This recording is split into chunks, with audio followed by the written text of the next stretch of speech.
grabar.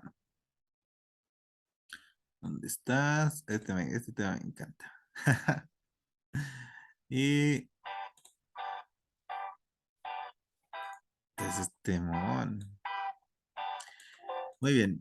Ahora vamos a empezar o vamos a continuar explicando esto de la continuidad de la relación con el cliente. Ahorita lo voy a bajar volumen porque por ahí está muy fuerte y ya no se va a escuchar lo que hablo. Muy bien. Para nosotros ver si podemos continuar trabajando con el cliente, tenemos que evaluar lo siguiente. Primero, hay casos donde nosotros ya hemos trabajado antes con ese cliente, ¿ya?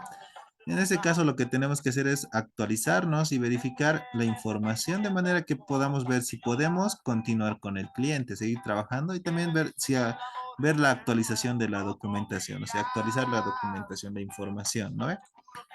Y luego vamos a ver, haciendo una evaluación después de haberse hecho un trabajo anterior, vamos a ver cómo nos ha ido, cómo, qué tan alto ha sido el riesgo que tenemos trabajando con determinados clientes para ver si conviene o no conviene seguir trabajando con los mismos clientes. Si los clientes, cuando les hemos hecho la anterior auditoría y les hemos observado, han corregido o no han corregido lo que les hemos observado. Ya, entonces aquí vamos a ver si eso no es apropiado que sigamos trabajando con ellos. ¿Ya? Si representa mucho riesgo, lo más adecuado es no continuar, ¿no? Pero si no es mucho riesgo, entonces sí, podemos seguir continuando trabajando. Ah, perdón, podemos seguir trabajando con ese cliente. ¿Ya? Este proceso de revisión también debe tomar en cuenta los requisitos de rotación de personal. Requisitos éticos. Nosotros como auditores, lo ideal es que trabajemos de manera ética. ¿Ya? No deberíamos nosotros, por ejemplo, estar en la nómina de la empresa. Obviamente no podemos hacer la auditoría y estar en la nómina de la empresa, ¿no? Luego de esto es bien interesante. No debería la misma firma o la misma empresa prestar servicios de auditoría y outsourcing contable. ¿Cómo es eso? Por ejemplo, el outsourcing contable, para los que tengan alguna duda, ¿qué es? Es cuando la firma hace la contabilidad de de la empresa auditada, ¿ya? Cuando nosotros hacemos la contabilidad, la empresa no tiene un departamento contable, sino contrata a la firma para que la firma con sus propios trabajadores haga la contabilidad. Entonces, ¿qué pasa acá? Un ejemplito, digamos que yo tengo una firma, una empresa, no sé, una firma, Price, por ejemplo, PricewaterhouseCoopers.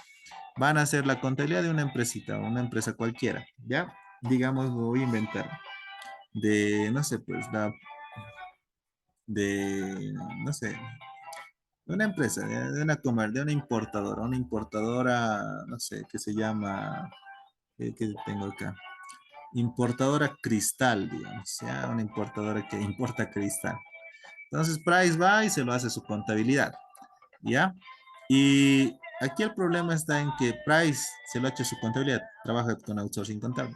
Y el problema sería que el mismo Price vaya a auditar a esa empresa que hace outsourcing. Ustedes me dirán, pero es lógico, no deberían auditar si ellos hacen la contabilidad.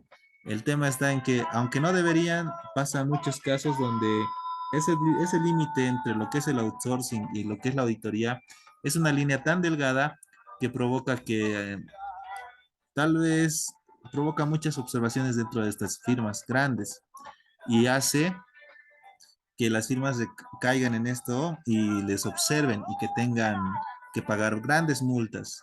Si buscamos en internet y vemos, no sé, noticias, van a ver, se van a dar cuenta que existen muchos temas con estas firmas, digamos, o con muchas firmas que mezclan ambos trabajos, el outsourcing y la auditoría. Y en acá alguno dirá, digamos, pero el outsourcing lo hace lo hacen otros, no sé, lo hace Juan Pérez, Pepito Pérez, ¿ya? Ellos son los que hacen el outsourcing contable, o sea, los que hacen la contabilidad de la empresa por parte de Price, ¿ya? Y después aparece, no sé, pues los auditores, no sé, a ver, y Inocencio Gil y no sé, Lindo León, digamos, ¿ya? Los auditores son Inocencio Gil y Lindo León y los contadores son Juan Pérez y Luis Pérez, ¿no? Ya no me acuerdo los nombres. La cosa es que uno se puede poner a pensar, dicen, pero mira, los contadores son otras personas, los que están haciendo la contabilidad de parte Price son otras personas y los auditores son otras personas. Entonces no hay relación entre ellos. El tema es que sí hay, trabajan en la misma oficina, trabajan en la misma empresa, entonces ya no hay independencia. Ese es el riesgo más grande. No debería hacerse, es bien interesante, bien delgada la línea, digamos, entonces por eso es que las grandes firmas y muchas firmas terminan teniendo multas porque precisamente por mezclar estos dos trabajos. Bien interesante este tema. Luego también lo ideal es que nosotros no hayamos sido empleados del cliente, por lo menos unos 2 años, o mejor si es más, porque nosotros sí hemos trabajado en el cliente, entonces nosotros hemos participado, ¿no? Dentro del área financiera, dentro del área, de cualquier área, digamos, que relacionada con el tema financiero, y hemos participado, entonces nosotros como no podemos ser juez y parte de, al momento de hacer la auditoría, no podemos revisar un trabajo que nosotros hemos hecho, digamos.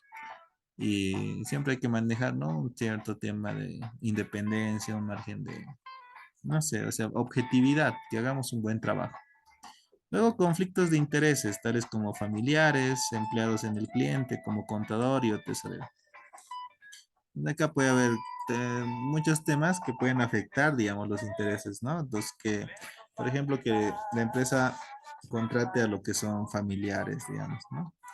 En este caso, no es ético, esta parte es interesante, no es ético asumir compromisos para los cuales no se cuenta con las capacidades técnicas o con los recursos humanos y o físicos. Entonces, obviamente no es ético, ¿no? Que trabajemos con personas que no cumplen con los perfiles o que no pueden desarrollar un trabajo adecuado, que no cuenten con la experiencia y tampoco si es que no contamos con la cantidad de recursos humanos para llevar a cabo la auditoría, ¿ya? Eso es en lo que respecta a estos dos puntos, la continuidad de la relación con el cliente y los requisitos éticos. En cuanto a lo que es la comprensión del trabajo, y todo esto es parte de la preplaneación, o estas son las actividades previas de la auditoría. En lo que respecta a la comprensión del trabajo, ¿a qué se refiere esto? Debe existir el mayor grado de entendimiento acerca del trabajo que se va a ejecutar de parte del cliente y de quien presta los servicios de auditoría.